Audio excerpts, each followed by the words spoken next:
an open-air cafe in Soho with a stunning view.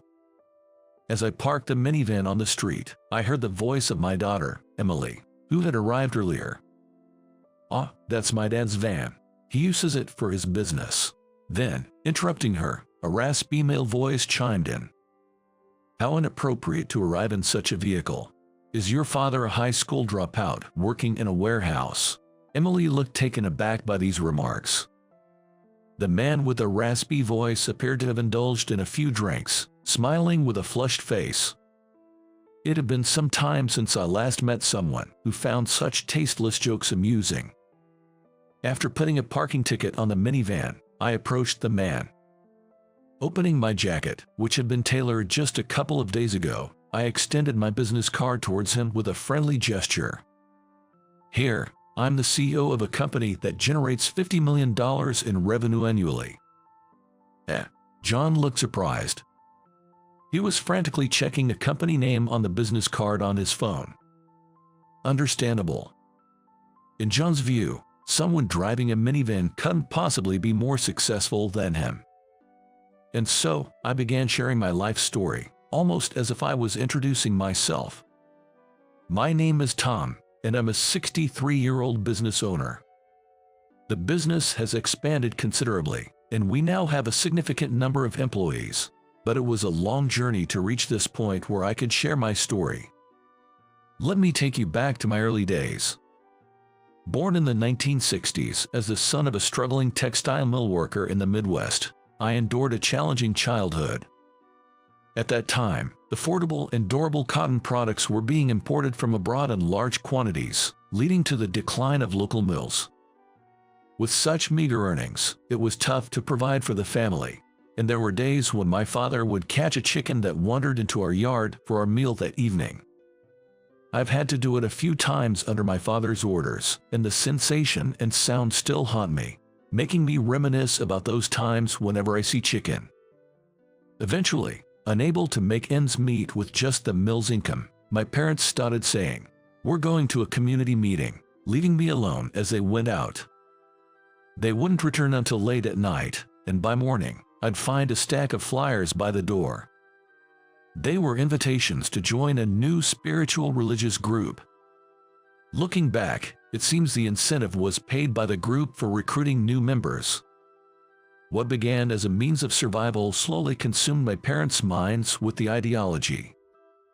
During every election, my mother would fervently say, with a fervent look, "Those who have faith will be saved. So, if you support this candidate, all will be well."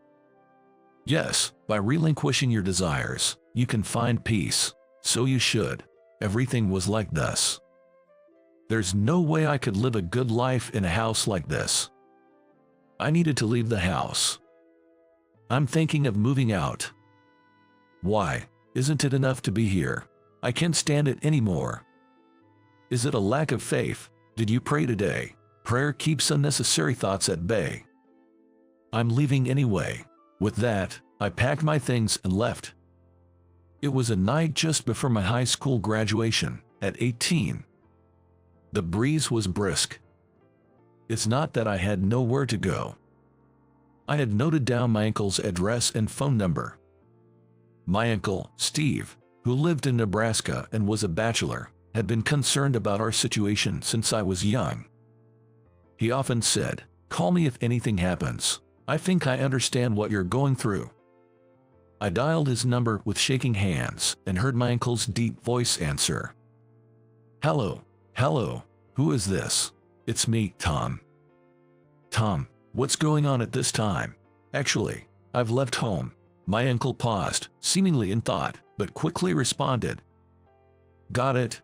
Head over here. I've got you covered." Not long after, I took a local train to Nebraska and ended up staying with my uncle. He worked as an electrician and was usually out during the day. The house was cluttered with various tools and equipment like pliers and wrenches. Among these, a strange box-shaped device in the back of the room caught my attention. This device had knobs of different sizes. One day, while my uncle was out, I couldn't resist turning the knobs. Suddenly, A loud, unfamiliar noise, accompanied by intermittent beeps, filled the room. Interested? Whoa. I jumped, caught off guard by my uncle's voice from behind, and felt embarrassed as if I'd been caught in the act. However, my uncle looked at me with excitement. It's called ham radio. With this, you can reach out to people across the globe. Pretty cool, huh? With people all over the world. Yeah, exactly.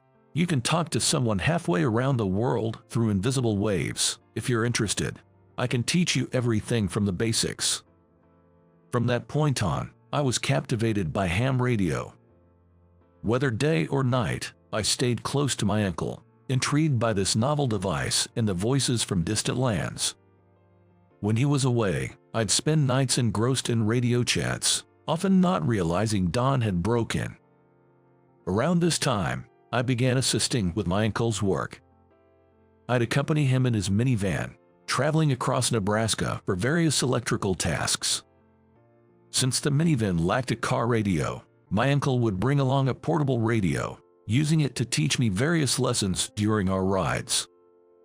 I learned many of life's important lessons during those conversations in the minivan. Remember, Tom, the key is to think clearly.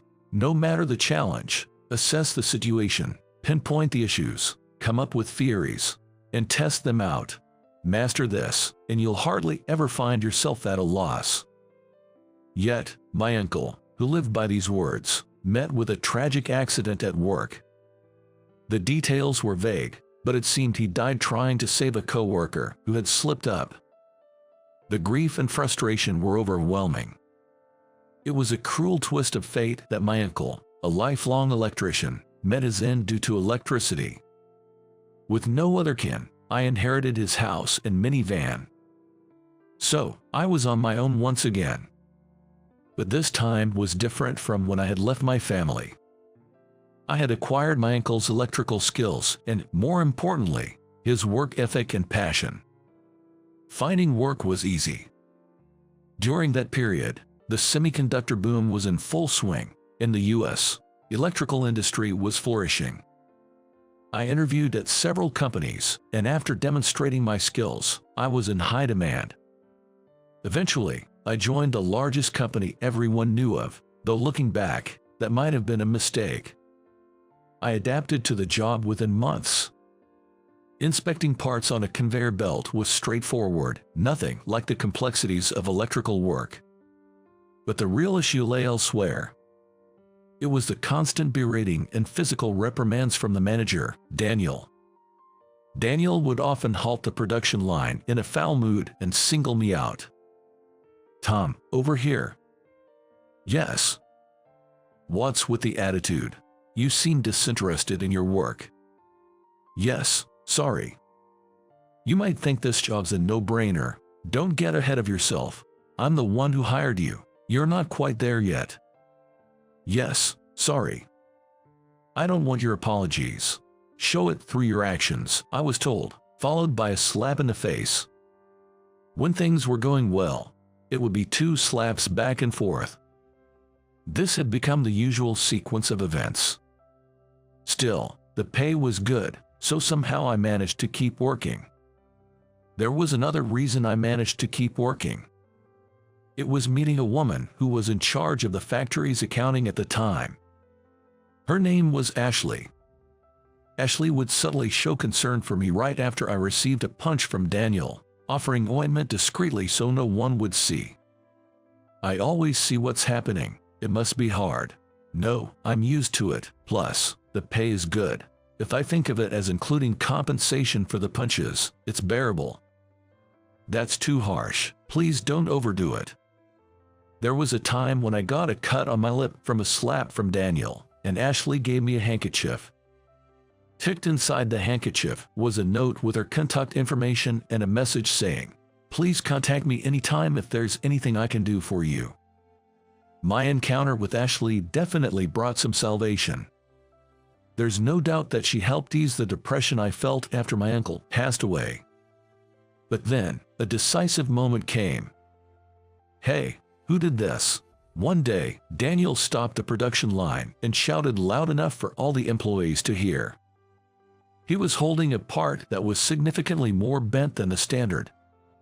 If no one confesses now, I'll lay everyone out. I knew who had checked that part. It was a new coworker standing next to me, who was biting his lip and trembling as I glanced sideways. If I stayed silent, everyone present would definitely receive a slap. Thinking this, I instinctively raised my hand. It was me. What?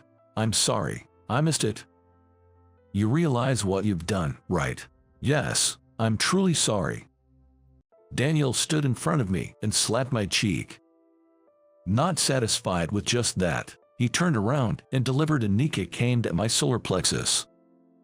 Unable to breathe, I clenched my eyes shut, and tears naturally started to flow. Oh, crying now. Even now, you're playing the tragic hero. Well, with that face, you're too ugly for it anyway. With a victorious look, Daniel kicked me in the solar plexus with the tip of his shoe as I lay on the ground and then walked away. That night, as I was cleaning up alone, Ashley stayed until the end. Hi. Hello. Daniel is terrible, isn't he? He didn't have to say it like that. It's okay. It would have taken longer if things continued as they were. We were already behind schedule. You didn't actually do it, did you? Huh? I saw Bob, who works next to your line, inspecting parts unsteadily. Someone had to take the responsibility. But it didn't have to be you. It's okay. I won't be here much longer anyway. What do you mean? Maybe I was being self-destructive. But thinking about resigning was true. I'm thinking about leaving this company. There are more interesting things out there. I want to do what I love. Ashley was a woman who chose her words carefully. I think that's a wonderful idea. I want you to do what you love. I believe in you, and I think you can trust yourself too. But I'll be lonely if you're gone, Ashley said, lowering her face. If you're willing, why don't we quit the company together, and then let's start a new factory of our own. Even in the dim factory, I could see Ashley's face flush with color. If we could do that, I'd be so happy. Thus, Ashley and I decided to resign from the company and start a new factory together. Then came 1989. The year the Berlin Wall fell, Ashley and I got married. As an aside, the year after I left, an assault case occurred at the factory, and that factory manager was apparently arrested. It might have been a matter of time, sooner or later. In 1990, Ashley and I established a factory that produced semiconductor components. I took on the roles of both salesman and technician. Ashley handled all accounting tasks. However, at first, the business didn't go smoothly, and we could barely make ends meet through the electrical work I took on as an individual, rather than through the factory's orders. It was no surprise. The American semiconductor industry, led by companies like Intel and Texas Instruments from the 70s to the 80s, was conceding its position to giants like TSMC in Taiwan and Samsung in Korea by the 90s, showing a downward trend. Considering the cost of assembly, it was impossible for a fledgling small to medium-sized company to afford the equipment needed to produce cutting-edge components. So we specialized in manufacturing parts with a focus on technical skill rather than production capacity. I never thought the skills I acquired in electrical work would come in handy here. Then, whether it was due to that strategy or just sheer luck, orders gradually started coming in from companies that had heard about the skilled craftsmen at our factory. It might have been the most fulfilling days of my life. I would wake up early, go to the factory, and silently grip the soldering iron by myself. Or, I would face the machines that polished the components. I would come home late at night, barely eat, and then collapse into sleep alongside Ashley. On our rare days off, I would devote myself to the amateur radio I inherited from my uncle. I think Ashley was very understanding to accept a husband like me. In the midst of our non-stop daily routine, Ashley and I were blessed with a child. It's a girl. Hey, what do you think we should name her? How about Emily? It sounds good. Yes. And so, we named our newborn girl Emily. Emily was born healthy, but it might have been around this time Ashley became ill. I'm sorry to say, but your wife's condition has reached stage 3. At this stage, surgery is not very effective. Ashley had suddenly complained of an unusual abdominal pain while at work and was urgently admitted to a nearby hospital. When I heard the news while out, I rushed to the hospital. I remember Dr. Davis's voice sounding unusually clinical as he explained the situation to me. Dr. Davis informed me that Ashley was suffering from late-stage pancreatic cancer. Can Ashley live? I can't say for certain. The 5-year survival rate for stage 3 pancreatic cancer patients is about 7%. Why Ashley? Dr. Davis didn't answer my question, but instead started writing something on the chart and preparing for the next patient. I'm sorry, I've caused such a fuss. When I visited with our little Emily, Ashley was lying on the hospital bed, smiling weakly. Dressed in hospital clothes, petite Ashley looked even smaller. Don't apologize, you've done nothing wrong.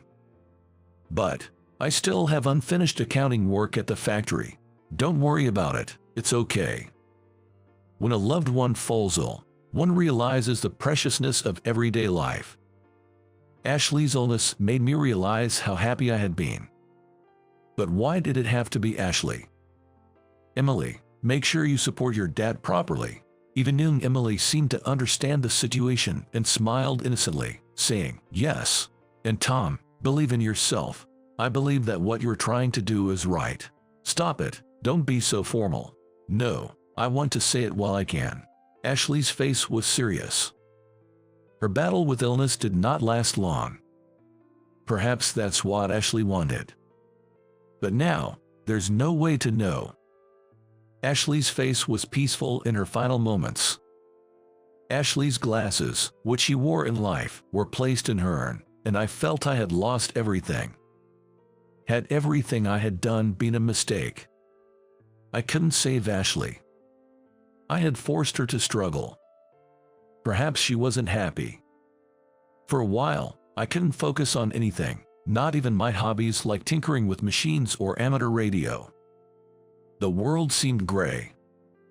Suddenly, while looking at the factory machinery, I wondered what would happen if I stuck my head inside. Then, those machines I had once loved and immersed myself in appeared devilish to me. During those gloomy days, I started to drown in alcohol. I couldn't move my body even though I needed to work. I spent days drinking from morning and zoning out. My savings ran out, and I borrowed money from a consumer loan machine that had become popular without telling Emily, who was attending school. I was surprised at how easily I could borrow money because my credit was good, which made me feel even more lost. I even considered gambling with the money as a faster way out. Or I contemplated the worst-case scenarios. When I returned home in a daze, the noise from the amateur radio was on. Perhaps the switch had been accidentally turned on. But when I went to the room with the radio, I found Emily, who was supposed to be at school, standing in front of the desk looking apologetic. I just touched it a little, and it wouldn't stop. I found Emily irresistibly dear at that moment. As soon as I thought that, tears overflowed. I'm sorry, I haven't been able to do anything, even though I have you. But Emily didn't dwell on my sentimentality and kept staring at the radio. Dad, what is this? Oh, this is a magical machine that lets you talk to people all over the world. With people all over the world. Yes, you can have conversations with invisible signals all the way to the other side of the earth. If you want to know more, I'll teach you from scratch. Really, teach me.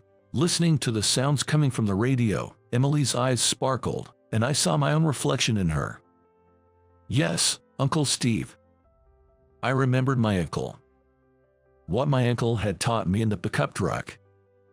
Listen, Tom, the key is to use your head calmly, no matter how tough the situation. Analyze the current state, identify the issues, formulate hypotheses, and test them. If you can do that, you won't easily be defeated. The grayness of my daily life seemed to regain its color bit by bit. From that moment, I temporarily suspended my electrical contracting work and shifted the core business of my company to electronic component manufacturing. I set my sights on computer components. I believed that as household computers became more common, there would come a time when everyone would carry a small computer with them. Although we had fewer than 10 employees, they all respected my decision. About a decade after we decided to shift our operations, my factory had made a name for itself in the industry for its high technical capabilities. The rapid growth we experienced in this short period was significantly influenced by the overall growth of the tech industry, especially with the emergence of cell phones globally. We had been developing small components for computers, but we adapted them for cell phones due to the tremendous demand for these parts. At that time, my daughter, Emily, was about to enter high school. She had been studying at a local public middle school and stood out academically even there. As a parent, I was proud that Emily consistently scored perfect marks on her tests. One day, Emily brought home a brochure from a high school. "Dad, actually, I want to go to this school." Looking at the brochure, it was a prestigious private high school affiliated with a well-known university. I was happy that my daughter was thinking about her life on her own. At the same time, I thought that perhaps it was also a parent's duty to support their child through such exams. Why not? Go ahead and apply. Really? Can I? Is there a reason you shouldn't? But what about the tuition fees? Understanding Emily's concern, I reassured her. Don't worry about the money. Times have changed. The economy is good now. One child's tuition fee is nothing to worry about. Emily's face lit up with genuine happiness upon hearing this. And so, Emily successfully passed the high school entrance exams. But this also meant that for the next few years, we would be spending a significant amount annually on tuition fees. I braced myself for this. However, my worries were unfounded. One day, as I was heading to work, one of the employees was frantically on the phone. I wondered if it was another strange complaint, but it turned out to be extremely positive news. "What's going on?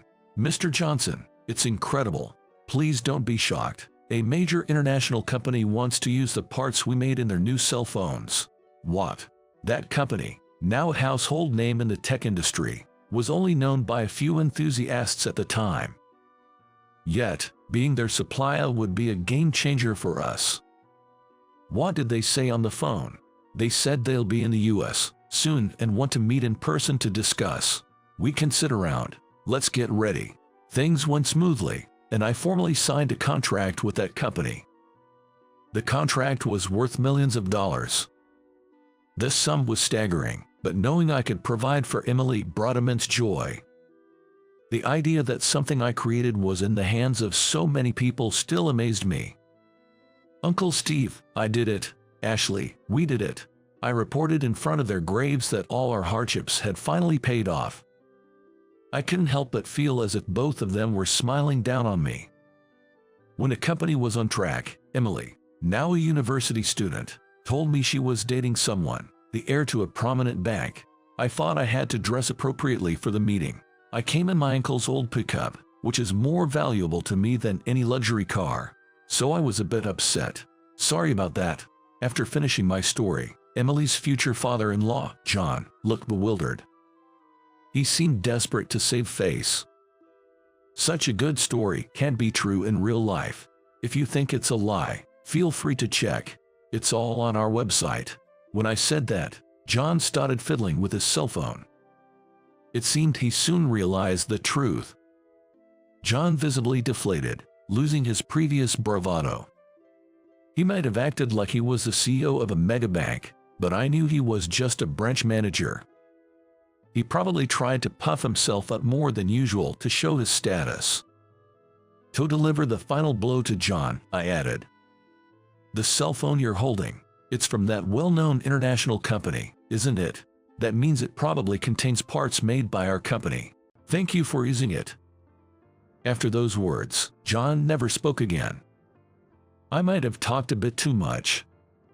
But surprisingly, it seemed that the rest of the family took it well, except for John. However, Emily seemed displeased and cautioned me on the ride home. You didn't have to tell them everything. Really. Sorry about that, but isn't it also wrong to speak like he did? If we let that pass, it's like denying your mother's existence too. No, I was happy you talked about it, but you didn't have to bring up my childhood stories there. Emily blushed with embarrassment. Is that so? But for me, it's important. Uncle Steve, Ashley, and you. I wanted to properly convey the story of the people who supported my life. We both fell silent. The good thing about the old pickup is that the engine noise drowns out the silence. The smell of oil and the sound of the engine always bring me peace. I'm thinking of calling off the engagement with that guy. Really. His father was like that, but the son seemed earnest. Yeah, he is earnest, but sometimes he treats me like a secretary or a housemaid, asking me to fetch things, memorize his schedule. I don't want to do that. Emily looked downcast. Besides, I actually want to become an engineer and not finish college. I want to create new technologies to make people happy. But he doesn't seem to like the idea of me being a researcher. Maybe because I'm a woman. Live the life you love. I remembered what my wife, Ashley, once told me. Believe in yourself. Do what you love. I believe what you want to do is right. I somehow understood how Ashley must have felt when she said that to me. Time passed, and as expected, Emily's engagement was called off. The other family must have been upset about losing face. Emily seemed secretly relieved to report the cancellation, which I thought was for the best. By societal standards, one might say an opportunity for a splendid marriage was lost, but true happiness lies beyond that. Emily later graduated from college and went on to graduate school in Germany. I was prepared, but it was still hard to say goodbye. We won't be apart forever, so don't look so gloomy. But still, it's hard when my daughter leaves home. Okay, I'm off then. Take care. Call me if anything happens. Waving, Emily passed through the gate to board her flight to Germany. Months after our farewell, which I had bravely faced, I felt a deep sadness in the emptiness of Emily's room. To distract myself from the loneliness, I turned to my usual companion, the amateur radio. This long-standing habit, starting from the time I moved in with my uncle, had become a part of me. Hello CQ, hello CQ, hello CQ, this is JA4TOC. If anyone can hear me, please respond. Over. Soon, I received a call from a station in Germany. It was a woman's voice. Hello CQ, hello CQ, hello CQ, this is W2JA7KR, go ahead. I wondered when she had gotten her radio license. At first, I thought my loneliness made me mishear. But there was no mistake. I responded with all my being, not to miss a single word from my beloved daughter's voice coming from this magical box. W2J7KR, thank you for your response. I'm so glad you're doing well. With love from your father. Let me be clear, this marriage is off the table. Including myself, the three of us looked at Thomas, who was supposed to become my father-in-law, with expressions of surprise. Listening to your story, it seems you folks are nothing but poor. Don't think you can marry into money and ride the gravy train here. No, that's not it. I just wanted to marry Tyler because my sister Sienna pleaded desperately with Thomas. Of course, she must have discussed and decided this with her fiancé Tyler. Even from observing them today, it's clear that they care deeply for each other. Nobody should have the right to dictate their future. Biting her lip tightly, Sienna had a look of endurance on her face. Sienna, in front of the distraught young couple, Thomas wore a satisfied smile. Then, looking back and forth between me and Sienna, he said mockingly, "Orphans and poor people are out of the question." I returned home and sent an email to a certain client. Despite it being the weekend, I received a prompt reply. The content of the message conveyed their joy. Using a certain work project, I came up with a plan to make Thomas approve Sienna and Tyler's marriage. However, it wouldn't be easy. If Sienna married under these circumstances, just pleading with Thomas, she would likely face hardship in her new family. To prevent that, I had to take some action. My name is Alex. Just the other day, I celebrated my 32nd birthday and was telling my sister, maybe it's time to start going to the gym. She coldly replied, as if you'll stick with it. Despite her sharp tongue, I still vividly remember the day my sister Sienna was born. She came into the world when I was in first grade. It was a fall day, the scorching heat of summer had passed, and the warm sunshine felt comforting, accompanied by a cool breeze. I remember visiting my mother in the hospital after school and tentatively touching the tiny hand of the newborn Sienna. Her small hand was warm and slightly moist. My heart raced, and I looked up at my mother. She was smiling joyfully and gently lifting the baby. I remember the sweet, damp smell. "He is your brother," my mother said, and the baby's tiny, red face seemed to smile. The following years might have been the happiest of my life. I fondly recall Sienna crawling after me as I was about to leave for school, and the first time she called me Alex. However, more often than not, it was me who ended up crying, whether it was from having my carefully assembled toy trains wrecked or getting hit in the face with a thrown block. I even cried when my cherished childhood stuffed animal got all sticky from her drool, but now, it's a fond memory. As she grew, we could do more things together. Like the time we were running toy trains from one end of the house to the other, and our dad, just back from work, tripped over them. Or when we both ended up covered in mud after falling in a puddle after the rain. I'll never forget the look of astonishment on our mother's face when she saw us from head to toe in mud. Of course, we were promptly marched to the bathroom. There were countless memories like these that I could go on about. I'm sure these memories will be among those flashing before my eyes when my life comes to an end. But that happiness didn't last forever. It was a rainy winter day. I was in the 6th grade, and Sienna had just turned 5. My father had left without an umbrella, so my mother went to pick him up by car, leaving Sienna and me home alone. It was only a 10-minute drive. After dinner, Sienna and I were relaxing in the living room, watching TV and chatting about trivial things. But even after an hour had passed, our parents hadn't returned. I remember hearing the distant sound of an ambulance siren and looking out the window.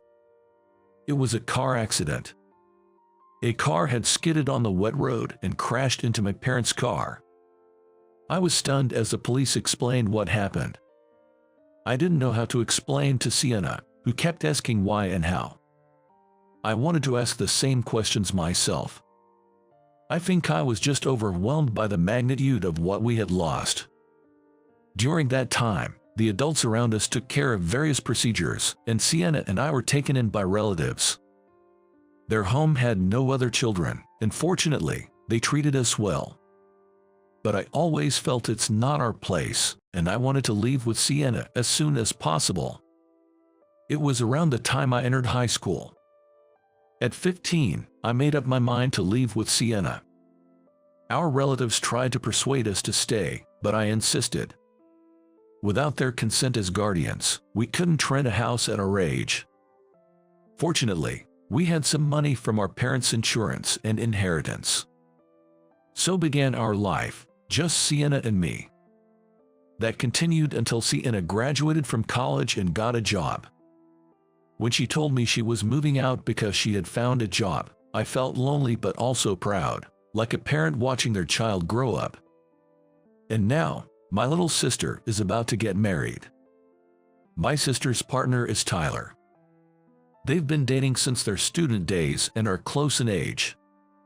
Recently, Sienna said she wanted to invite both Tyler's father and me for a dinner meeting. It's probably for the formal introductions between both families for the marriage. He's the man my dear sister is going to marry, after all.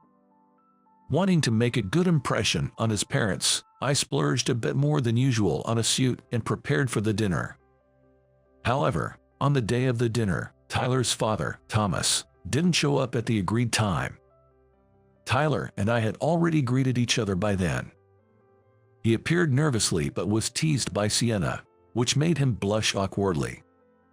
He seemed like a nice, kind-hearted guy. Yet, Tyler was anxiously trying to contact his father, who was nowhere to be seen. About 30 minutes later, a man in a well-tailored suit arrived without any hint of hurry. "Dad, I told you the time of the appointment. If you were going to be late, you could have at least said something. What's this all about? Didn't I tell you I had a business meeting this morning? Unlike you kids, I'm busy." Thomas, his father, didn't apologize for being late and instead scolded his son Tyler. Tyler couldn't retort and apologized to Sienna and me in a low voice, saying, "I'm sorry, my father. I felt sorry for Tyler and wanted to support him. Tyler really worried about you, but please don't worry about us." Kids who can't shake off their student mentality don't understand the importance of work. I tried to be nonchalant in response, but it seemed unnecessary. Unlike his son, Thomas had no intention of apologizing to us. I am currently in charge as the head of product planning. Being a leader means constantly cleaning up after incompetent subordinates. You wouldn't understand. That sounds tough. Suddenly, he started ranting about work, leaving me bewildered. These young people nowadays, Thomas sighed dramatically. They're all talk about compliance, doing barely any work, and quickly leaving at their regular hours. I wonder if I'm included in his definition of young people. Not knowing what to say, I responded vaguely with, Perhaps my response annoyed him, as Thomas, with a frown, continued. When they rarely do overtime, they make such a fuss about needing permission. Just do the overtime on their own. I thought that doing overtime without a supervisor's permission would be a compliance violation, but I didn't retort, seeing the conversation was dragging. While I understand that being a department head in a big corporation is tough, I can't help but think about the challenges his subordinates must face under such a boss. We've initiated a collaboration project with another company, and one of our younger team members has taken the lead. Thomas continued his story. They're set on hiring this trendy designer for the packaging, questioning why we should pay such high fees for a designer when in-house capabilities should suffice. Tyler, seeing his father's rant going on endlessly, interjected. "Dad, let's set aside work talk for now. Today, Sienna's brother, Alex, made the effort to come and introduce himself. You know, he successfully redirected the conversation. Indeed, today was meant for discussing the marriage. Until then, we hadn't even completed basic introductions or exchanged pleasantries. It seemed he had little interest in us. This is Sienna and her brother, Alex." Tyler introduced us, and we greeted him in turn. "Alex, I apologize for my father's delay. This is my father, Thomas." Tyler, unlike his father, greeted me with proper respect. Thomas, on the other hand, assessed us as if evaluating, then remarked, "You are her brother. Are your parents not present?" "Dad, I've told you before, Sienna's family lost their parents early, and Alex has been like a parent to her ever since," Tyler reminded him. Right, that explains it." Thomas abruptly stopped himself, then, turning to me, commented, "To think you'd attend a marriage introduction in such an affordable rack suit, but if no one told you, it's understandable." My choice of suit for the day was criticized. True, it wasn't a high-end or bespoke suit, but I hadn't intended to buy something so inexpensive it would invite such remarks. For someone like me, who seldom wears suits, a bespoke option seemed excessively lavish. I see, perhaps. Suits aren't a regular part of your job. Well, yes, you might say I'm in a creative field. I primarily work from home. In that case, it's understandable. No need to go to any special effort just for today. It's merely a marriage introduction, after all. His condescension was palpable, leaving me contemplating my response. I aim to avoid confrontation, to not jeopardize Sienna's relationship with her future father-in-law. Despite his apparent lack of interest in getting along, I was reluctant to escalate tensions. Observing Tyler's unease and Sienna's irritation at his outburst at me, I sought to manage the situation gracefully. Nonetheless, Thomas, indifferent to my sentiments, persisted. "So, this home-based occupation of yours, many who claim to be in the creative sector hardly earn much, essentially hobbyists. Surely you are not among them. It's a sensitive topic, but yes, our field does include many who might be considered semi-professional.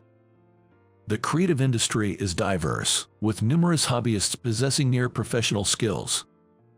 I'm committed to delivering work I can take pride in as a professional. Ultimately, work is about earning, don't you agree? Certainly, it's a multifaceted issue, but earning a livelihood is undeniably crucial. What constitutes work, really? Opinions differ, but balancing passion with income is a common struggle."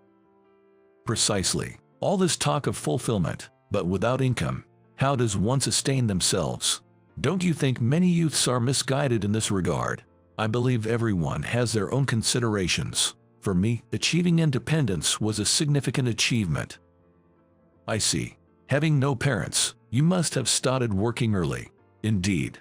Living with my sister, I balanced work and studies. She was immensely supportive around the house. Sienna's an excellent cook, Dad. Tyler, who had been silent during the exchange between his father and me, chimed in when Sienna was mentioned. "You should try Sienna's lasagna, Dad. It's exceptional." "It's just home cooking, really." Sienna blushed at Tyler's praise, offering a shy smile. "Haha, home cooking, you say, as if unfamiliar with the taste of home." Thomas laughed heartily. At his words, Sienna's expression stiffened. Indeed, Sienna had only tasted her mother's cooking until she was 5. She might not even remember it. But that's no excuse for such a comment. As I was about to retort, Thomas continued as if to stop me. "If I've offended you, my apologies. But let me be clear, this marriage is off the table." "What?" The three of us looked at Thomas in shock. "From what I've heard, it seems you come from humble beginnings. You can't expect to marry into wealth for an easy life." "That's not it. I just wanted to marry Tyler because I love him," Sienna pleaded desperately with Thomas. Of course, she and Tyler must have discussed and decided together. Even from today's interaction, it's clear they care deeply for each other. No one has the right to dictate their future. Say what you will, Tyler might have been easily deceived, but I won't be. I do not approve of this marriage. "But Dad, wait. Bringing up Sienna's background now of all times, I've already told you everything." Tyler also confronted Thomas. He probably never expected his own father to oppose him at this point. "That's true, but she was your choice, so I thought I'd at least meet her, but she's not suitable for you." "Not suitable? What does that even mean? It's my decision who I marry." Tyler stood up for Sienna, confronting Thomas. "Tyler, it's okay," Sienna said weakly. Normally, Sienna wouldn't stay silent when faced with such injustice. But this must have been a significant shock. After all, there's nothing she can do about her upbringing now. See, she knows her place far better. It seems the poor do understand their standing. Subtly, I won't be tasting your poor lasagna. Sienna clenched her lips, trying to hold back tears. Sienna. In front of the grieving young couple, Thomas wore a satisfied smirk. Then, looking between me and Sienna, he said mockingly, "Orphans and the poor are out of the question." "Understood. We'll be leaving." I took Sienna's hand, who remained frozen, and looked down, and led her away from there. Sienna, pulled along by me, remained silent as we walked quickly. I couldn't say anything to Sienna either. I couldn't forgive Thomas for hurting my dear sister like this. If it were just me, it would have been fine. I could endure any amount of ridicule. But when Sienna is hurt, it's a different story. Back home, I sent an email to a client. Despite it being a weekend, I received a reply soon after. The message conveyed a client's joy. Using a certain work project, I had an idea to make Thomas approve of Sienna and Tyler's marriage. But it wouldn't be easy. Surely, even if we begged Thomas and got married, Sienna would suffer in her new home. To prevent that, I had to take action myself. Thomas mentioned he was the head of the product planning department. From what Tyler told me, Thomas works for Fulton Sweets, a well-known candy manufacturer familiar to everyone. Though not yet public, there's an ongoing collaboration project between Fulton Sweets and Rocky Mountain Dairy, another major dairy manufacturer. In this time, I, working as a freelance designer, was commissioned for the package design of this collaborative product. Normally, large manufacturers have in-house designers responsible for their product packaging, but this collaboration was outsourced to me. I had previously worked on a project for Rocky Mountain Dairy, and this job came through that connection. Juggling other commitments, I had been unsure about scheduling a meeting, but the email I sent earlier was to propose a date to the contact at Rocky Mountain Dairy. On the day of the meeting, both representatives from Rocky Mountain Dairy and Fulton Sweets, having concluded their business discussions and contracts for the collaboration, invited me to a dinner meeting, which also served as an introduction to all parties involved. And there, as the superior of the Fulton Sweets representative, Thomas was also present. Spotting Thomas already seated at the dining table from afar, I entered the private room with a leisurely pace. "Sorry for being late. Oh, Thomas, you are already here. That's early for you." As our eyes met and I greeted him with a smile, Thomas's face turned visibly pale. "Alex, thank you for joining us today." Ryan, the head of the product planning department at Rocky Mountain Dairy, stood up to take my coat. The last product I designed for Rocky Mountain Dairy became a sensation on social media and sold explosively. Initially skeptical of my design, Ryan has been quite deferential since that product's success. Though their products differ, both Rocky Mountain Dairy and Fulton Sweets are major food manufacturers. However, Rocky Mountain Dairy is larger in terms of sales. In this collaboration, originally proposed by Fulton Sweets, Rocky Mountain Dairy holds more sway. With Ryan already in my corner, I wondered how Thomas would interact with me now. Thomas, still pale, gaped at me as I added, "You must be busy today, right? Taking the time for a meal with me." Thomas, do you have any plans after this?" Ryan chimed in, prompting Thomas to hurriedly deny any. "By the way, do you two know each other?"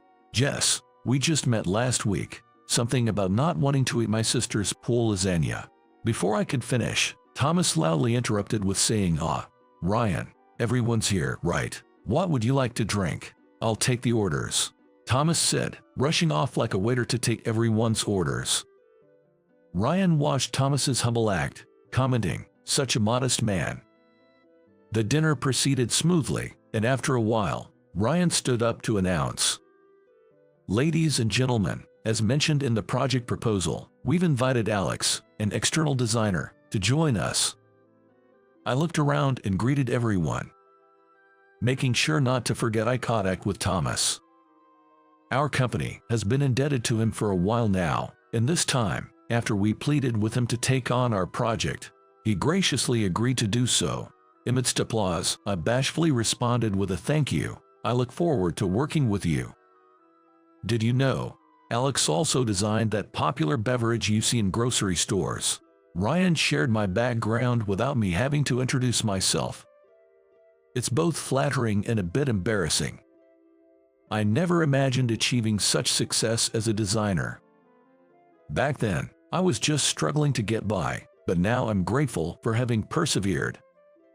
After leaving our relative's home, we had some money to live on, but it wasn't a long-term solution.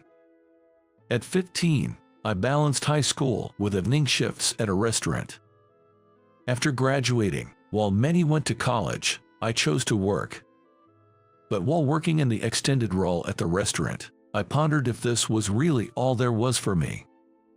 Had I ever truly considered what I wanted to do since losing my parents? As a child, I'd imagined my future career with my family. I loved drawing as a kid. I even won a gold award in a poster contest when I was in elementary school. I enjoyed thinking about how to make my drawings clear and which colors would stand out. Remembering what I loved led me to an interest in becoming a designer. Since losing our parents, all I focused on was how to get by with my sister, who isn't the little kid she used to be anymore. She's quite capable now, helping out a lot at home. And she is even getting cheeky at times. It made me think that maybe it's okay for me to start focusing a bit more on myself. After all, bettering myself could ultimately benefit us both. And so, I made up my mind. While working, I decided to attend a design school.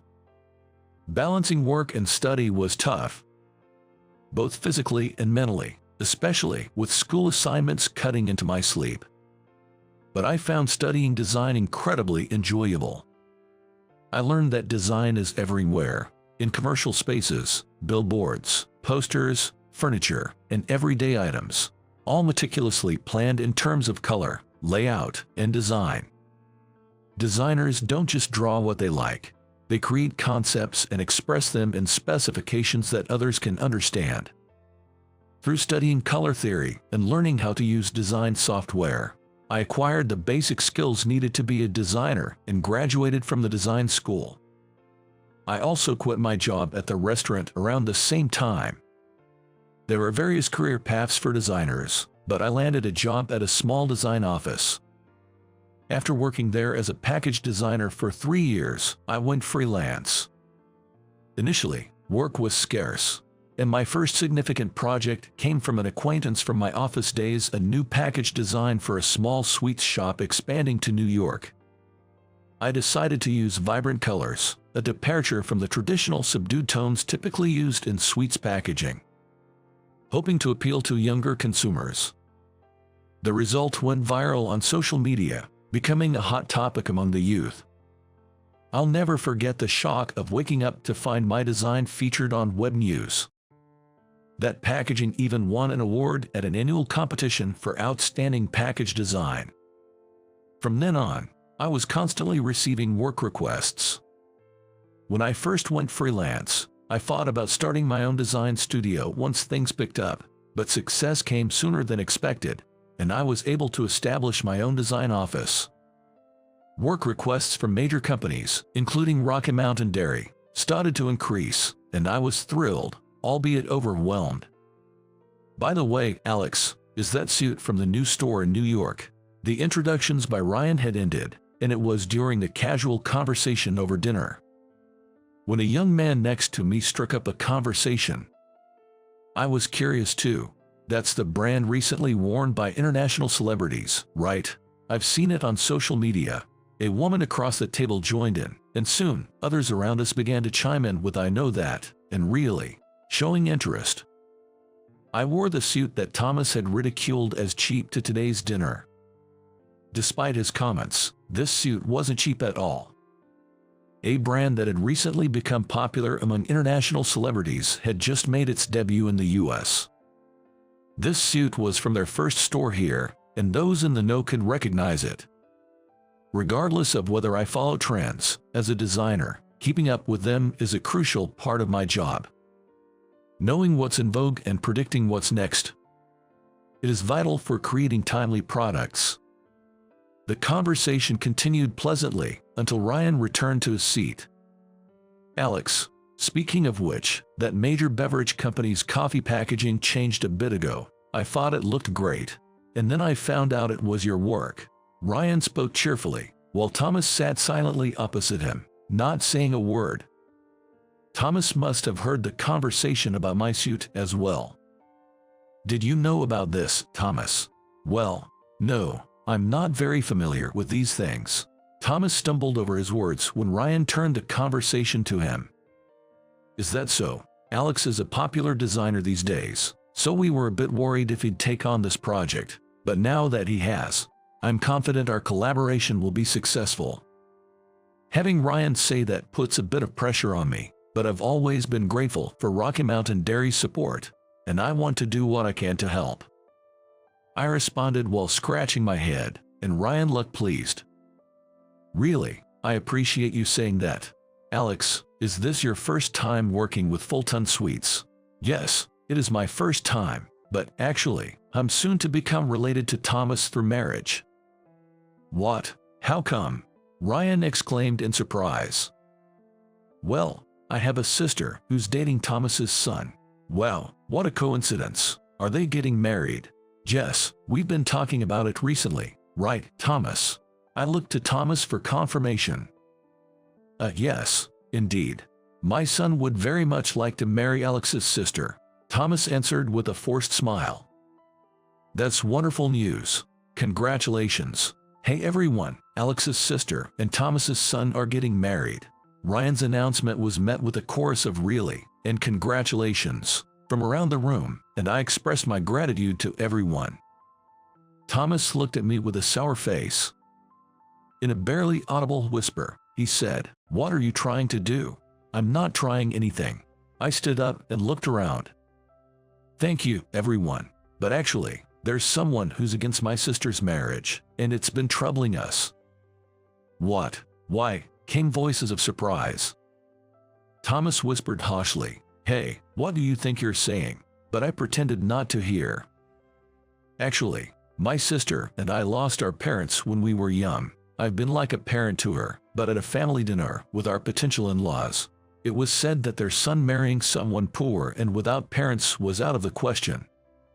That's awful. That's terrible." Murmurs of shock and criticism followed. Thomas fell silent as I continued. "I've managed to establish my own design office, thankfully receiving work. My sister is independent too, and it's frankly painful to have our parents brought up now. That's too much. That's just cruel." Thomas, the target of criticism, seemed to be sweating as he listened to the surrounding voices. "When our parents died, my sister was only 5. We've worked hard to live our lives, and to be told such things when she's about to marry the person she loves, it's just too much." I glanced at Thomas. He was looking down, seemingly listening to our conversation. As a brother, I can't help but want my sister's happiness. I don't want her to give up on marrying the person she loves, nor do I want her to marry into opposition and face hardships. I'm not usually one to talk about myself like this, but for my sister's sake, I felt this was all I could do. This was a sort of gamble. I didn't know how the other party would react, but I took the chance. Wishing for my sister's happiness, I'm asking you, please accept my sister and Tyler's marriage. I slowly turned to face Thomas, guiding everyone's gaze towards him. Everyone's gaze shifted towards Thomas. Thomas looked pale, his eyes wide open. He probably didn't expect me to condemn myself in this way. Just as I was about to directly address Thomas, he stood up abruptly. "Wait, that's not what I meant." Thomas's outburst came with a rush. "I never meant to call anyone poor. I had no idea he was such a distinguished designer." Thomas hurriedly tried to amend his statement. There was no haughty attitude from before.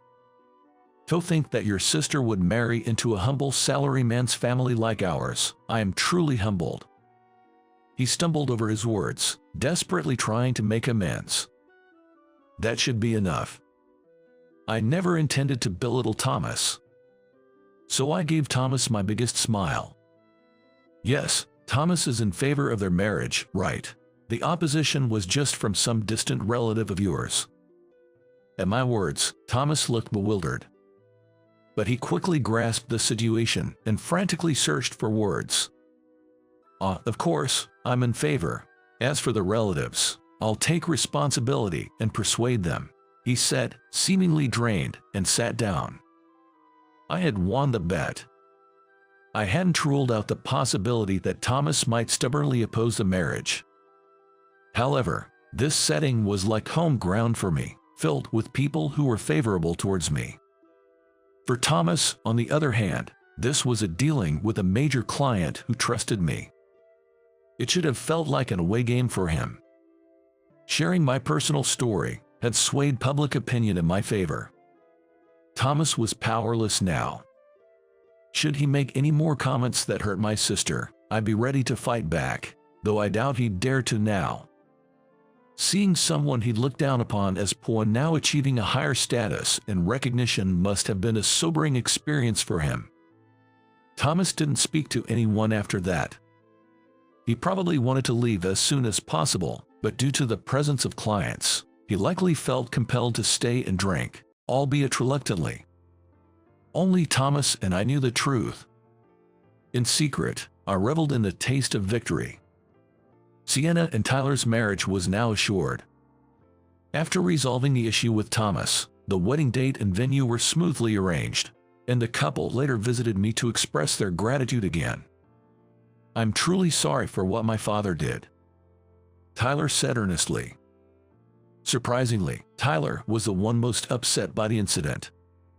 I had thought he wouldn't stand up to his father, but this was something he couldn't overlook. After Thomas's opposition, Tyler was prepared to cut ties with his father to be with Sienna. Ultimately, because Thomas relented, it didn't lead to estrangement, but it seems the feeling of distrust remains unresolved. Tyler seemed to have no desire to get too close to his family home anymore, despite not having a bad relationship with his mother. It appeared that Thomas had lost his son's trust. "If my father says anything to Sienna, I'll be the one to protect her next time," Tyler declared in front of me. Sienna chimed in, "It's okay. I won't let it get to me like that again. I'll show him." Their spirited words reassured me of their strength. I haven't seen Thomas since that day. There were meetings for the collaboration project, but I left them to the representatives, avoiding any personal appearance. According to Fulton Suite's representative, Thomas's demeanor has changed somewhat recently. Previously always confident, sometimes even overbearing towards his subordinates, he has suddenly become subdued. The representative said that he'd become almost invisible. Whether my confrontation brought about this change, I can't be sure, but perhaps being put in his place taught him something. On the wedding day, seeing Sienna in her pure white dress brought back a flood of memories, and I couldn't hold back my tears. "You're crying too early," Sienna laughed, tears glistening in her eyes too. I was about to walk down the aisle with Sienna. Since our parents passed, I had been too preoccupied with just surviving to ever imagine such a day. I always thought my life's flashbacks would be filled with memories of our time as a family of 4, but now, this day will undoubtedly be among them. Sienna looked beautiful. The most beautiful and lovely sister in the world. I wished our parents could have seen her. Sienna has grown up so well. She's marrying the very kind Tyler. Sienna is going to be even happier from now on. I wanted to tell our parents that. I've always been happy.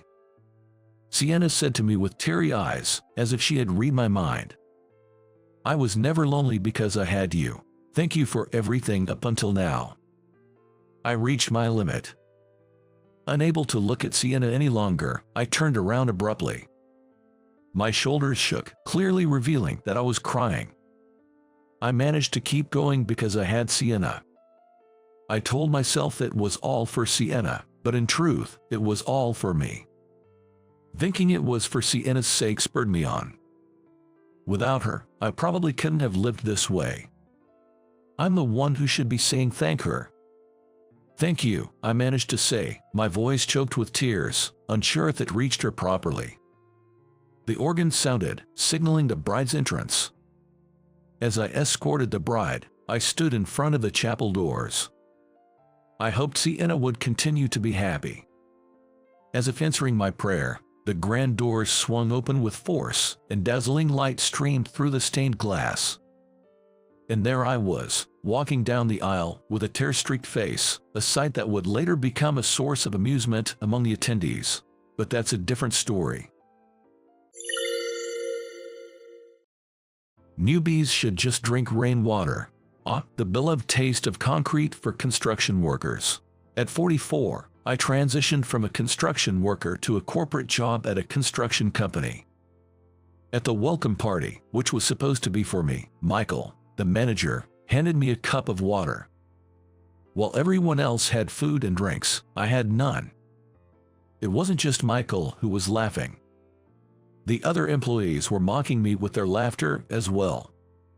But this smugness of theirs will only last for so long. Tomorrow, the managers will fall into an unexpected hell. My name is John, and I'm 44 years old. Today marks the start of the new fiscal year, and I'm heading to my new job. My new workplace is Smith Construction, known for its extensive public works project and connections with the town. I hurried towards my new workplace. I've changed jobs before and faced many dangers, navigating through various tough situations. But jumping into a new place as a newcomer at this age still required a bit of courage. In the fresh morning sun, I arrived in front of the office and took a deep breath to calm my nerves. Then, a young man in a crisp recruit suit, looking slightly unreliable, approached me.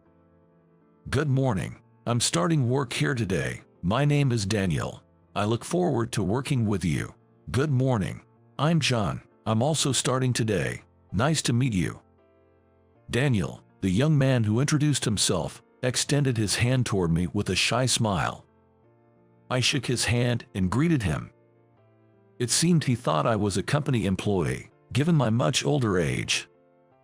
My dream is to work on a project that will be marked on the map.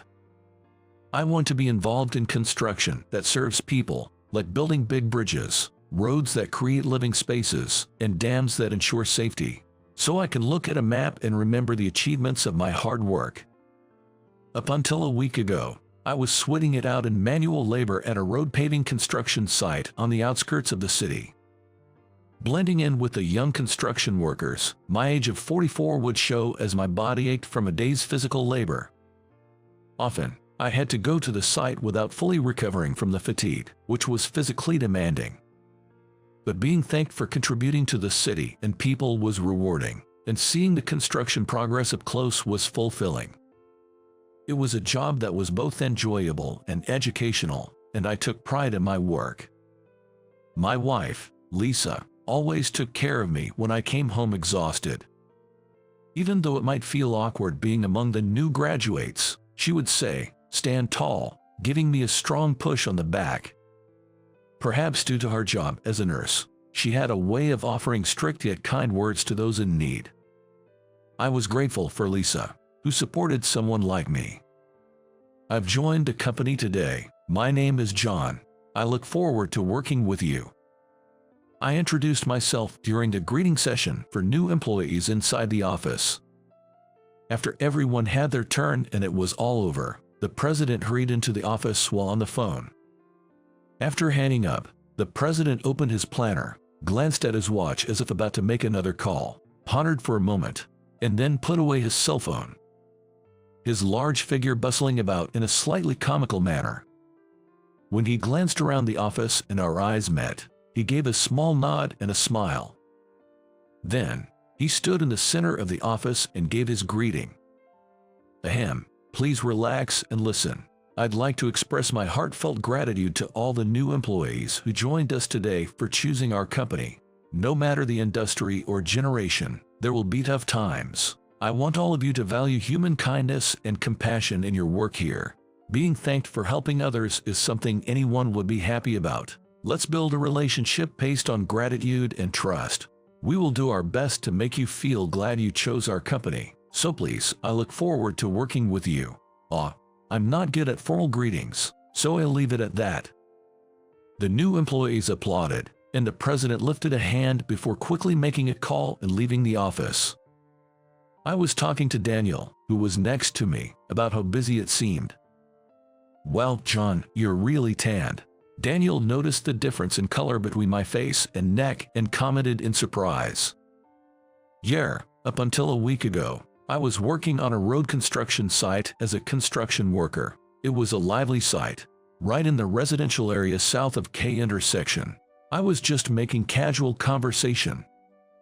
Then, a man came striding confidently towards us. He seemed to be about the same age as me. He was shorter than me and had a slender build, but his shiny leather shoes and large watch gave off an intimidating vibe. I didn't know his name yet since he hadn't introduced himself, but I wondered if he was an employee or perhaps an executive.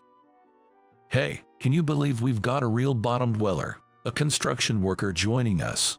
he said without any greeting, scrutinizing me closely. Despite wearing nice things, he was incredibly rude and disappointing. Bottom dweller. Construction work wouldn't get done without workers. It's the workers who sweat it out on site. So I think that's an unfair way to speak. 44 and still a construction worker. Oh, I'm 42, but I've already made it to manager. Quite bold to tack back to your superior. Just you wait. Tomorrow's going to be fun. He scoffed, then went back to his work without introducing himself. I asked other employees about the man. His name was Michael. He's been with Smith Construction for a long time. This was just the first day, and the future seemed daunting, but I tried not to let it bother me and focused on the work in front of me. The next day, as I greeted him, Michael crossed his arms and smirked at me. "Good morning. You've got some nerve. Well, we'll see what happens when you realize how terrifying I can be. Get to work quickly, bottom feeder. Come on." He piled on menial task after menial task. Why clean the windows now when it's not even dirty? Perhaps it was some kind of policy for Michael. It was hard to understand, but every task is important. If it's a job that someone has to do eventually, I might as well get it done faster than anyone else. I put my all into it and finished in no time. Seeing the menial tasks neatly completed, Michael trembled with frustration. Once his trembling stopped, he then smirked with a malicious grin. "John, go buy coffee for all the employees from the coffee shop. Make sure it's piping hot. But there's an important meeting right after. You have no authority here. Hurry up." Michael loomed over me, eyes wide and spitting as he spoke. It would take at least 15 minutes to drive to the coffee shop and back. Glancing at the clock, I saw the meeting was starting in just 3 minutes. I wouldn't make it to the meeting in time. Other employees who saw our exchange just turned a blind eye. It's natural to fear becoming the target of Michael's anger if they confronted him. I sighed and reached for the office door to leave. Then, Michael added insult to injury. "Ha ha ha, your wife would cry if she saw you like this." From a construction worker to a mere errand boy at 44. What have you been doing with your life? I hope this job lasts longer for you. I suppressed the urge to retort and dashed out without even closing the door. Behind me, I could hear the snickering of the employees spread. The laughter spread contagiously. Whether they were trying to appease Michael or genuinely found it funny was unclear. But with everyone turning against me, the company felt like an uncomfortable place to be. With mixed feelings, I bought coffee for all the employees and ran back to the office. But when I returned, the office was empty, the lights were off, and the doors were locked. It seems Michael had ended the meeting early, and everyone had left. I've been had. With a superior like that, it's no wonder the subordinates are rotten. I couldn't see myself fitting into this environment. A few weeks later, a welcome party for the new employees was organized, presumably by the president, who knew nothing of these issues. The party was set for 6 p.m. at a restaurant a bit away from the company, but it was already past 7. As usual, I was finishing up the overtime work Michael had dumped on me. By the time I arrived at the venue for the welcome party, it was past 8 o'clock. Entering the restaurant, I found the employees already deep in their cups and making a racket. It was a rather upscale restaurant, and their behavior seemed disgraceful.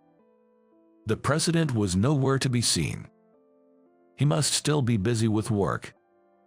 I looked at the empty plates left after everyone had finished eating and decided to at least order a drink.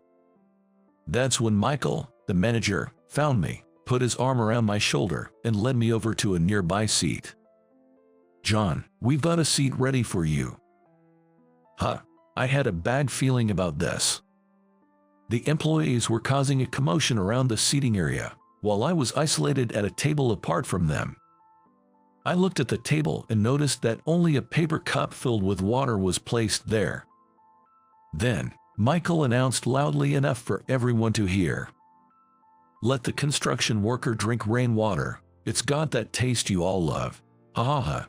Construction workers really are built differently, both in brain and brawn. I was at a loss for words, standing there dumbfounded. Michael's comments and the employees' laughter were extremely unpleasant. Furious, I was on the verge of throwing the water at Michael, but decided to leave right away instead. My wife, Lisa, was on a night shift that day, so I had no one to vent to. Half in desperation, I downed a can of beer alone in the dark kitchen. The next day, not being a regular drinker, I woke up with a headache from just one can of beer the night before. It might have been more due to stress than the alcohol. When I arrived at the office at the usual time, it seemed no one else was there yet. Since the person in charge of the keys hadn't arrived yet, I had no choice but to wait outside. It was strange that nobody was around at a time when usually someone would be. It was almost starting time, but still no one showed up. Was this some new form of harassment? I felt an ease brewing in my chest. Then, the executive director arrived, looking flustered. "Good morning, sir." "Ah, John, good morning. Well, we've got a serious situation on our hands." The executive director unlocked the office, but it was eerily quiet inside, with no one around. "What's the serious situation? Does it have to do with no one being here? It was decided yesterday. Almost all the employees have been given a 3-day suspension." Suspension. He explained that after I had left the night before, the president and the executive director had shown up at the party. This scene they encountered was chaotic, with employees passed out like they hadn't changed their drinking habits since college, and the place was a mess from spilled drinks and food. The president had reprimanded them on the spot. They apologized to the staff of the restaurant and made each employee apologize individually. It seemed the employees sobered up then and realized the gravity of their actions. The president noticed I wasn't there, asked about it, and learned about my earlier encounter with Michael. Furious, he gave all present a 3-day suspension from work on the spot. Does that mean for the next 3 days, it'll just be the part-timers and me? Hold on, I'm here too. Turning around at the voice, I saw Daniel, the new employee, out of breath. "Are you talking about last night? I can't handle my liquor, so I was out cold pretty quickly. I left before John arrived, and today, I overslept and just barely made it. I thought I was in trouble, so I contacted a coworker, only to hear about Michael's misconduct and the president's fury at the employees' drunken antics. Man, I didn't see any of it and managed to come to work as usual. Not sure if that's good or bad." Daniel gave a sheepish, unreliable smile. But I couldn't help but find him likable. The executive director sighed in exasperation. "Well, it's past starting time, Daniel. Time management is key, but let's let it slide today, given the circumstances. Actually, this might be a good opportunity to talk to you about something regarding the president and John." Something happened between John and the president. The executive director once again explained the situation. It turns out that my recruitment to Smith Construction was a direct initiative by President Smith himself. President Smith and I have known each other for a long time, dating back to when I was still in my teens. Over 20 years ago. Back then, President Smith was gaining experience at another construction company in preparation to take over his family's business, Smith Construction, and he was my supervisor when I joined as a new graduate. He took care of me in many ways, and it was through his wife's introduction that I met my wife, Lisa. We had interactions that involved our families, and he often took me out for drinks. We would discuss our work for hours on end. A few years later, President Smith left the company to succeed his father as the president of Smith Construction.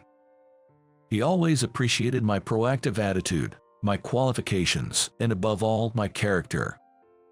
"Someday, I want you to join Smith Construction."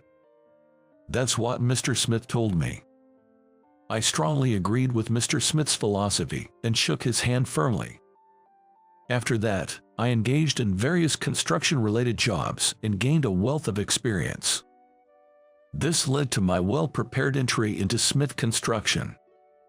Learning how his key recruit had been treated, President Smith was furious not just with Michael but with the other employees as well. He lectured them about their shameful behavior, not fitting for professionals or decent human beings, regardless of their reasons for targeting me.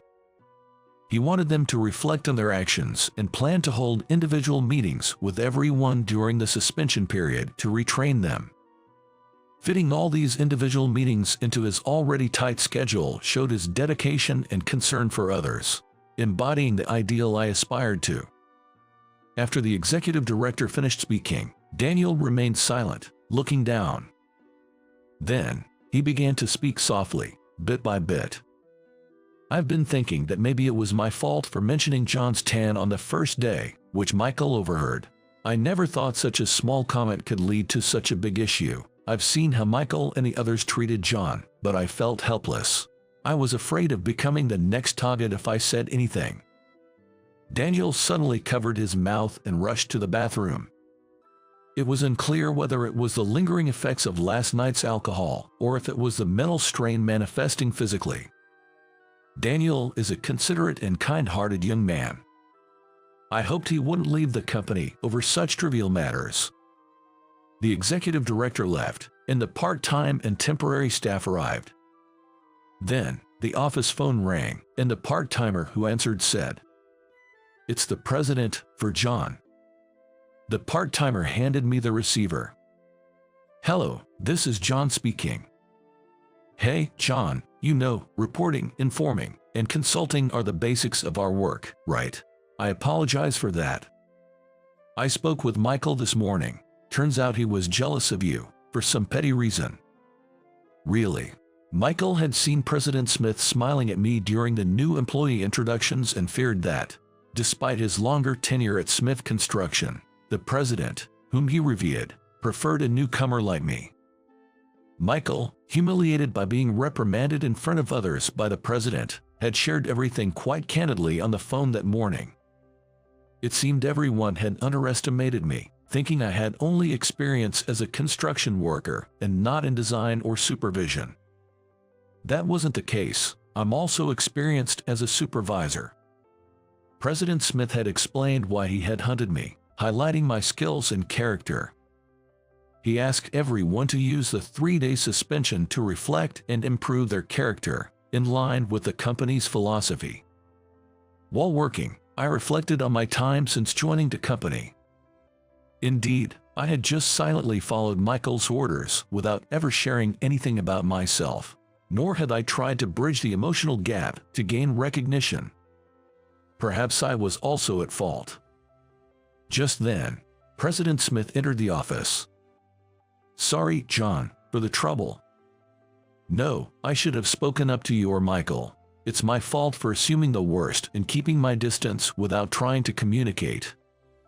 Right. The absence of reporting, informing, or consulting makes things dysfunctional. It's natural to have different opinions, but we all, including myself, neglected the effort to align them. My apologies. I should have handled it better. I'm sorry. President Smith burst into laughter, a hearty and robust sound. "You haven't changed a bit, John. You never let anyone be the bad guy. That's what I've always liked about you." I wasn't sure if it was a compliment, but I found myself laughing along with his laughter. My encounter with President Smith dates back to when I was in middle school. At that time, the area where I lived was struck by a major earthquake. I was asleep in my room on the second floor early in the morning when the violent shaking started, leaving me trembling helplessly. Our house, being newly built, didn't suffer major damage, and thankfully, my family was safe. The radio broadcasted news of widespread fires and the dire situation in surrounding areas. Peering cautiously outside, I could see smoke rising in several places in the distance. The roads were cracked like clay sculptures, old houses had collapsed, and fallen utility poles had crushed a station wagon 3 houses down. I wonder if Bridge A is okay. If it's gone, our town will be completely cut off, my father muttered, trying to contact his workplace, colleagues, and neighbors, but the lines were down for a while. Our town, nestled in the mountains and separated from the bustling areas by a river, relied heavily on Bridge A. Without it, we'd be isolated, with no access to convenience stores, supermarkets, gas stations, or hospitals. After some time, our neighbor called out from their window. It seemed that our neighbor's family was also safe. Like us, they were without water, gas, and electricity, and had no means of communication. They also mentioned that the old Bridge A had indeed collapsed. However, they heard that a helicopter had come to the school to transport critically ill patients and that relief supplies were being delivered there, suggesting we gather at the school if needed. Those uncertain days dragged on. Eventually, along with a box of relief supplies, we received a letter. It was an announcement about the temporary construction of Bridge A. The letter stated that there were plans to build a temporary bridge until the collapsed one could be properly repaired, due to the urgency of the situation. A construction company from another region had stepped forward to take on the task. At the end of the letter, in rough handwritten letters, it said, "We are here for you." At the time, I didn't know who had written it, but later, I realized it resembled President Smith's rough handwriting. My family and neighbors were encouraged, saying this brought them hope.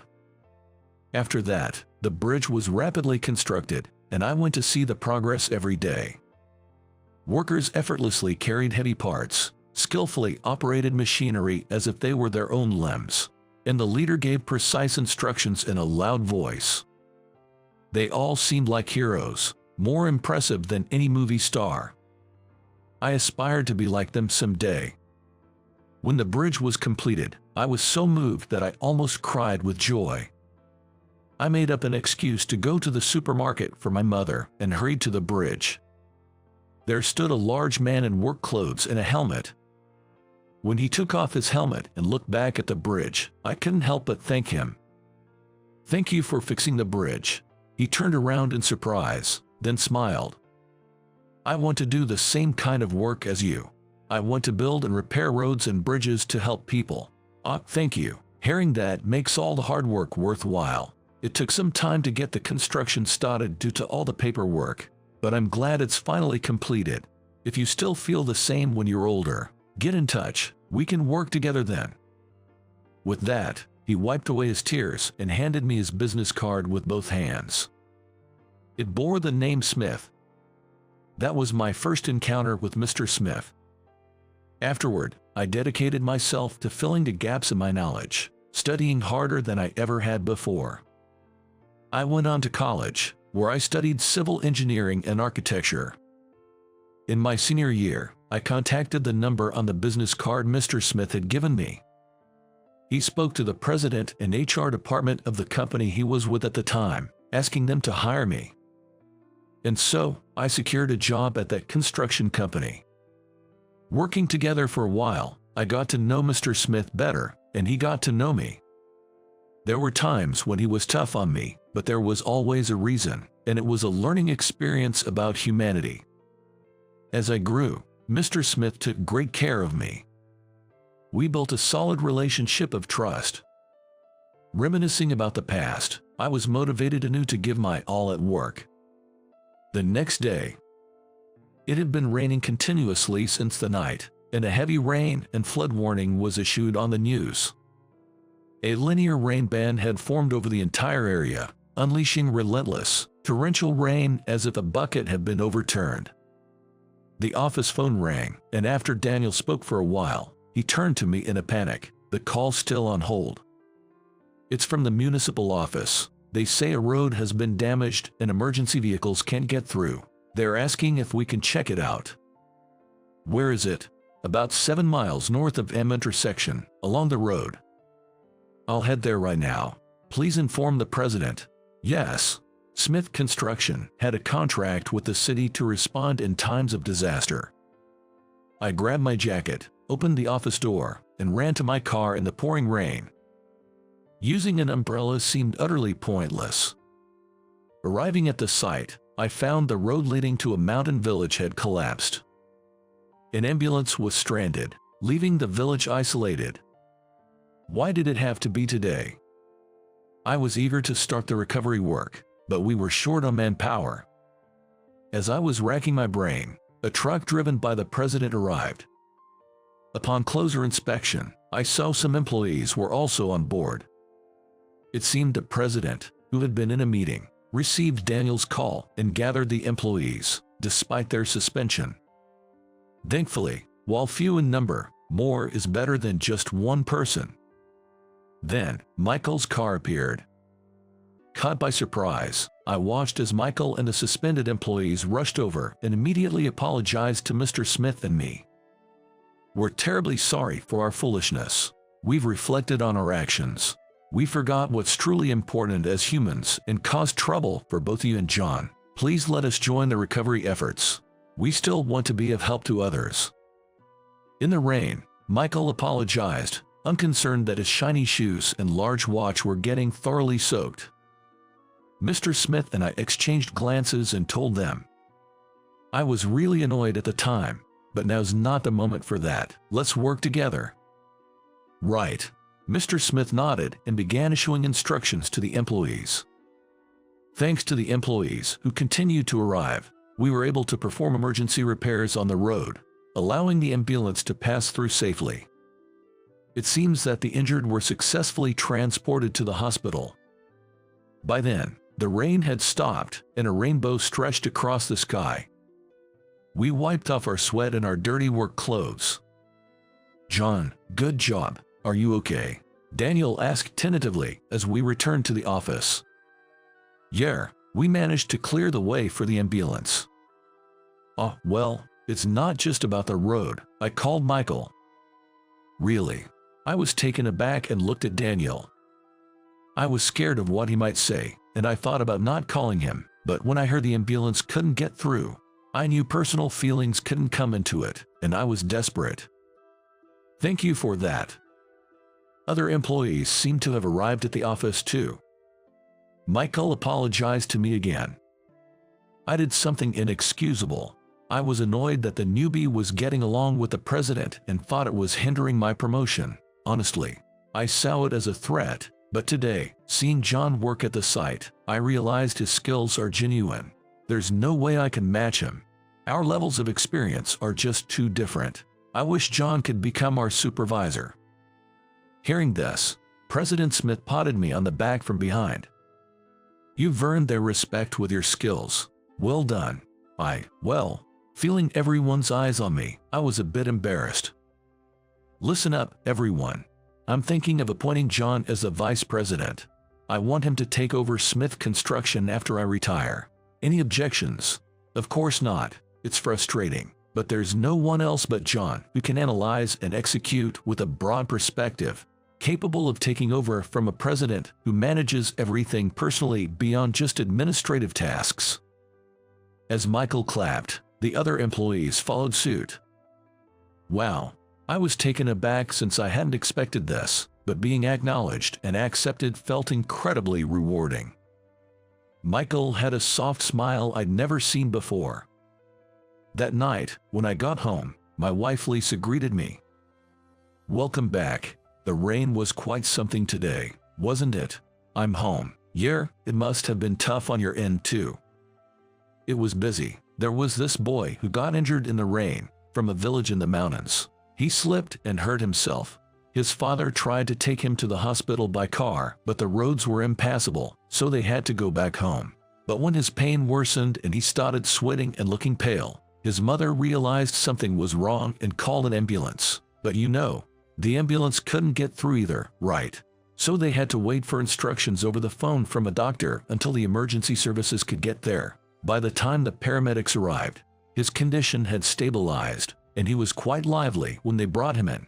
And then, listening to Lisa, I recalled the events of the day.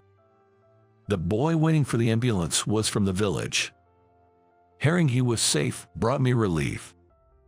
And then, the boy said that he felt better just as the doctor instructed over the phone. It's like magic, isn't it? He said he wants to be a doctor like that when he grows up, to help people in trouble. His eyes were sparkling. Yeah, people who work hard always look cool. The boy reminded me of myself from the past, and it felt nostalgic. I had entered the industry admiring Mr. Smith, and my dream had come true as I got to work under him. I wished I could tell my younger self not to worry because dreams do come true. The construction guys worked hard too, in places you can't see. Really? Seeing Lisa's surprised face, I laughed. We had been involved in repairing a road damaged by the recent heavy rain. We were also tasked with replacing an old, large bridge, and the bridge was to be given a new name. The office was buzzing with suggestions for the bridge's name. Shouldn't it be Smith Bridge? That sounds a bit too pushy. What about Archline Smith? It's got a modern ring to it. Haha, it feels like we're being judged on our taste. I wondered if the people before us had struggled with decisions like this, and it was a profound thought. Our creations would remain on maps. The culmination of our efforts and hard work would become the foundation that protects and supports people. There could be no greater happiness. With pride, I resolved to continue this work into the future. Just like the always busy Mr. Smith. How was the story? Subscribing to the channel will motivate us for future video production. See you in the next video. I can fathom what attracted her to such a modest man. Being married to someone with limited means must be challenging, said a Harvard graduate classmate, looking down on me and scoffing at our reunion. Moreover, he pushed me and even went as far as to spill his drink on me. Dad, what are you doing here? However, right after that, my daughter arrived in a luxury car to pick me up, and the situation dramatically changed. My name is James. As a child, I miraculously survived a near-drowning incident during a trip to the river with my parents, thanks to the quick actions of those around us who saved me. I learned that it was a combination of people who rescued me, performed CPR, called for help in a moment's notice, and provided treatment and emotional support. Eventually, I aspired to become someone who could save others, just like those who had saved me. And so, my first step towards that dream was pursuing a career in medicine. From that day, I dedicated myself to my studies and eventually got into Harvard Medical School. However, there, I became the target of a classmate named Michael. Just because you're a bit smart and everyone admires you, you think you're better than us. Michael taunted me with his friends.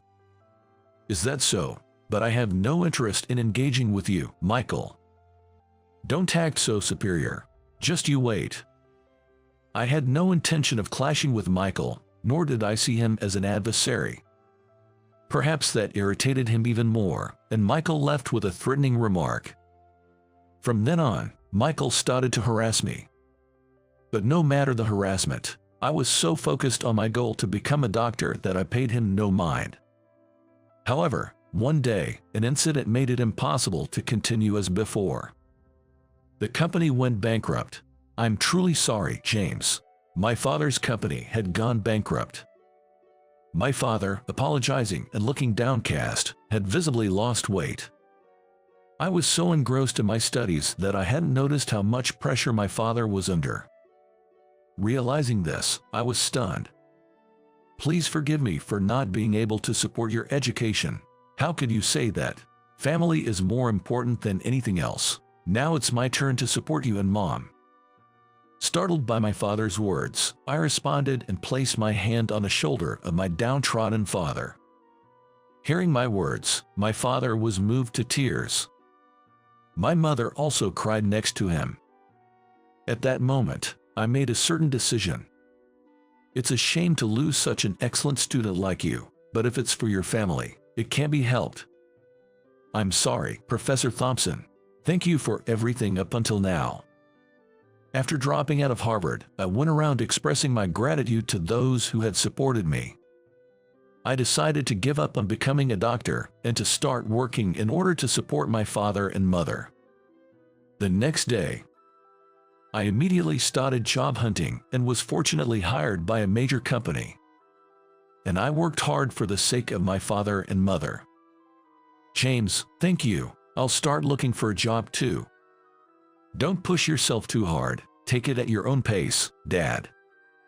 Seeing me work hard, my father gradually began to regain his spirits. I occasionally thought back to when I had to drop out of the Harvard, but I had no regrets. As long as my parents were healthy and happy, I continued to work hard and eventually climbed up to the position of department manager. It was around that time that I met a certain woman. James, you're always working hard. Please have some coffee. Thank you, Christine. Christine, who had joined the company a few months ago, brought coffee to my desk. She was incredibly attentive and had a bright personality, making her popular within the company. At the same age of 30 as me, I found myself drawn to Christine. Hey, if you're up for it, would you like to go out for a meal with me? Of course, I'd love to. One day, she happily accepted my invitation to dine out. From there, we hit it off, and as we went out to eat more frequently, I took the plunge and confessed my feelings to her. Do you really think I'm good enough? Being in a relationship with you feels somewhat presumptuous. Christine modestly downplayed herself when in front of me, seeming a bit less confident. I shook my head. You're being modest. I like you, including your modesty. I want to ask you again, will you be in a relationship with me, with marriage in mind? Upon hearing this, Christine smiled shyly. From that day on, we officially became a couple. As we continued to date, met each other's parents, and eventually got married.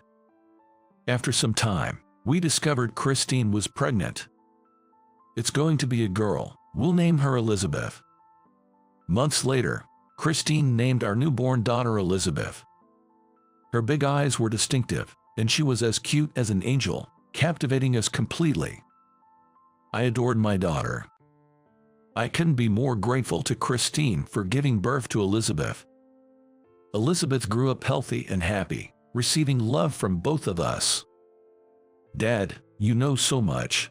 How come? Maybe because I studied a lot. I once dreamed of becoming a doctor, you know. Years later, when Elizabeth, now 5, casually asked, she was very curious. Why didn't you become a doctor if it was your dream?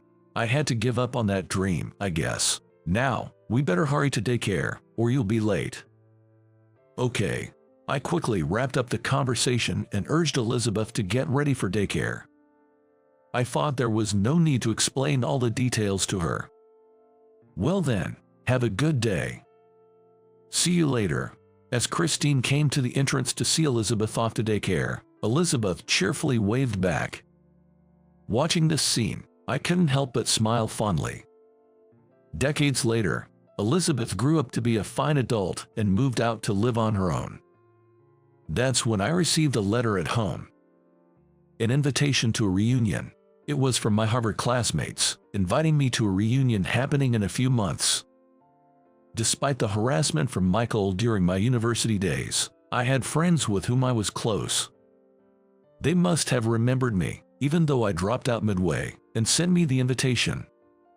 While feeling nostalgic, I discussed it with Christine, and she said, "Go ahead, it'll be fine." With Christine's approval, I looked forward to meeting everyone after so long. Finally, the day of the reunion arrived. Elizabeth, who happened to be visiting home, drove me to the venue along with Christine for a meal. Dad, I'll come back here to pick you up. Are you sure? It's been a while since you've been home, and I don't want to use you as a driver. Since Elizabeth mentioned she would come to pick me up by car for the ride home, I felt a bit guilty, but still asked her about it. Then, Elizabeth, with a beaming smile, said, "Don't hesitate. The world is a bit unsafe these days, and I want to do this. While you're enjoying the reunion, Mom and I will have a nice meal." "All right, thank you, Elizabeth. You two be careful and have fun. Take care at the reunion, Dad." With that, we parted ways in front of the reunion venue. I watched Elizabeth's car until it disappeared from sight, then, with determination, made my way into the venue.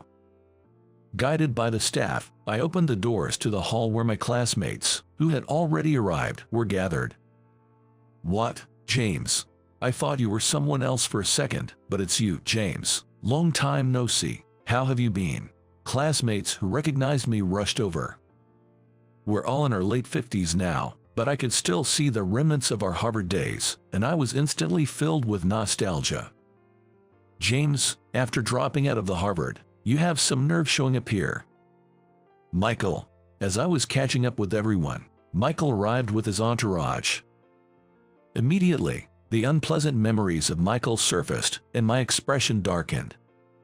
"You're still getting all the attention, but just so you know, I was the one who sent you the reunion invitation. Did you think it was sent by one of your buddies by mistake?" Michael started laughing loudly with his cronies. Shocked by this revelation, I was at a loss for words. Seeing my reaction, Michael laughed again, enjoying himself. "Idiot, living in a fantasy world. This is a stage set to humiliate you. You quit the Harvard because you were poor, right? Even with a smart head. Being poor is just unfortunate. This guy, he seems to have a wife. I heard it when he was talking with his friends earlier. Seems like someone inside knows her, and they said she's quite beautiful." One of Michael's cronies, who had been eavesdropping on our conversation, whispered to him.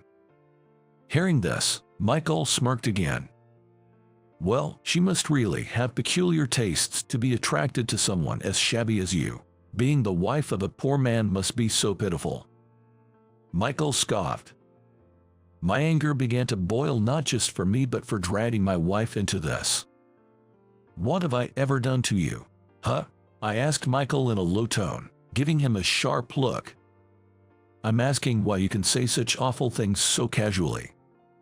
"Because you still annoy me to this day. When we decided to have this reunion, your face popped into my head and I got so irritated. I orchestrated this to make you come, so we could bully you in front of everyone. It's like a continuation of our Harvard days since you ran away back then." Realizing Michael was harassing me again for such a petty reason, I was frankly astounded, but he seemed serious. Michael grabbed a glass of alcohol from a nearby table and splashed its contents on me. "Poor people look just right, getting drenched in booze," he said, laughing heartily before grabbing me by the collar and dragging me outside. "Now that everyone's seen you're poor, I have no use for you. Don't ever show your face around me again." Michael threw me to the ground and, laughing, turned to go back inside. Just then, a car appeared and stopped in front of us. Initially blinded by the headlights, I couldn't see clearly, but it was a familiar luxury car. "Dad, what are you doing here?" Hearing a familiar voice, I was taken aback. Indeed, it was Elizabeth who had stepped out of the luxury car. "Elizabeth, why are you here? I said I'd come to pick you up, didn't you remember?" Now that she mentioned it, it was the time Elizabeth said she would come. Thinking I had forgotten, Elizabeth puffed up her cheeks, seemingly annoyed. "Sorry, I got caught up talking with friends and lost track of time." "Really now? And you're on the ground, and wet. Are you okay? This smell. Did you get alcohol poured on you?" "It's fine, not something to worry about." Noticing I was drenched in alcohol, Elizabeth was shocked but reached out her hand to help me up. Then, handing me a handkerchief, I thought to myself how considerate my daughter was. "Are these people your friends, Dad?" As I wiped the alcohol from my hair and suit with Elizabeth's handkerchief, she noticed Michael and his group and asked me. At that moment, Michael's demeanor changed upon seeing Elizabeth's face. "You are?" Michael, trembling and turning pale as if afraid of Elizabeth, surprised me with his reaction. Then, Elizabeth, upon seeing Michael's face, smirked mischievously. "Why are you here, Michael? Weren't you supposed to be on night shift today?" Though smiling, Elizabeth seemed angry. "Elizabeth and Michael know each other." Confused, I asked, and Elizabeth answered, "Know each other? He works at my hospital." Shocked by this revelation, I couldn't hide my surprise. It seemed Michael was also surprised to see Elizabeth and me conversing. "I swap shifts with someone else today, but are you two related? I mean, you share the same last name." Michael, looking back and forth between Elizabeth and me, asked her. "Yes, that's right. And what of it? What's your relationship with my father? I understand you're one of his university classmates from the fact this is a reunion, but you don't seem like friends." Elizabeth, deducing from the situation that Michael wasn't a friend, glared at him. Michael, panicking, started to make excuses. No, we were friends and got along well back in our Harvard days, right, James?" Saying this, Michael forced a smile and put his arm around my shoulder. Repulsed by Michael's overly dramatic act, I thought he could almost be an actor, but determined not to play into his hands, I shook off his arm. "Stop it. We never had any good memories together, did we? That's what my dad says." After shaking off Michael's arm, I moved next to Elizabeth and glared at him. Under Elizabeth's stern questioning, Michael became even more flustered. Maybe I was the only one who thought we were close. "What are you talking about, Michael? Don't be scared of this woman. Just because they're family doesn't mean they're not poor. Besides, you just got done putting James down, and now what?" One of Michael's cronies, not understanding the situation, blurted out this bombshell, causing Michael to scold him. Then, Elizabeth burst into laughter. "Us, poor. Don't make me laugh. Then how did I get something like this?" Elizabeth gestured towards the luxury car she had arrived in. A bright red Ferrari. The cronies, who hadn't paid attention to the Ferrari before, were taken aback by Elizabeth's remark. "This is my Ferrari, bought with my own money. Who dared to call my father poor?" Elizabeth smiled again, but her words made Michael and his cronies turn pale with fear. Then, one crony pointed at Michael. "You bastard, you sold me out. It's the bed you made. I can't stand talking to someone who grovels to a woman. Let's go." The cronies left Michael behind, saying this. Angered, Michael yelled after them. "She's not just any woman. She's the head of the hospital I work at, damn it." "Well, thank you for the introduction, Michael. Your friends seem to have deserted you though." Elizabeth said this, mocking Michael, who had been abandoned by his cronies. In a fit of anger, Michael inadvertently revealed Elizabeth's true identity, but it seemed his confession did not reach his cronies. "Now, it seems I'll need to have a lengthy discussion with you about the harassment you've subjected my father to. Depending on what you say, I might just have to fire you." "Please, Director, anything but that." I was surprised at Michael's promptness to apologize when Elizabeth threatened him with dismissal. At that moment, I felt the true extent of Elizabeth's influence as the hospital director. "The one you should be apologizing to is my father, not me. Are you senile? James, I truly am sorry. Please forgive me. If I get fired, my parents will scold me." Michael, scolded by Elizabeth and begging me for forgiveness, was so self-centered that Elizabeth and I were beyond words, just astonished. "Look, Michael is truly apologizing. That's disgraceful. Weren't you spouting insults at James just a while ago? Are you incapable of standing up to that woman?" As this commotion unfolded, a crowd of other classmates from the venue came out to the entrance, drawn by the noise. It seemed the cronies who returned inside had spread the word about Michael. Michael had mistakenly thought I was poor and planned this reunion to make an example of me in front of our classmates. However, his plan backfired spectacularly, and he ended up publicly apologizing to Elizabeth and me, crying in front of everyone. The next day, when Elizabeth spoke with Michael, he began to talk as if he had resigned himself to his fate. He confessed to having bullied me during our Harvard days. Furthermore, despite being scheduled for a night shift on the day of the reunion, he had pushed his work onto another doctor to attend the event. This was something heard from the doctor he had burdened. He thought you were poor because you dropped out of the Harvard halfway through and just assumed it was due to financial reasons. Well, I can see why he might think that. That's why you're underestimated, Elizabeth scolded, leading me to reflect. Perhaps I hadn't talked back to Michael enough, which might have contributed to this situation. If my actions led to this situation, then I too am at fault. But Elizabeth didn't forgive Michael for his harassment towards me and decided to fire him. Michael, having been fired, seemed dejected, and I could almost picture his downtrodden appearance.